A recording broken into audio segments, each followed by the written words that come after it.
Hey folks, I'm at Anderson Marine located right here in Old Hickory, Tennessee.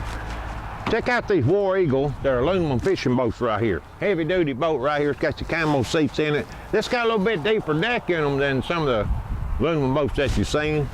Swivel seats up front. It's got your controls hook up in the front. 2 seats in the back.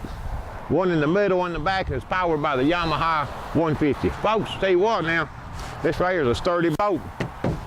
Y'all need to come out here to Anderson Marine, Old Hickory, Tennessee, and check them out.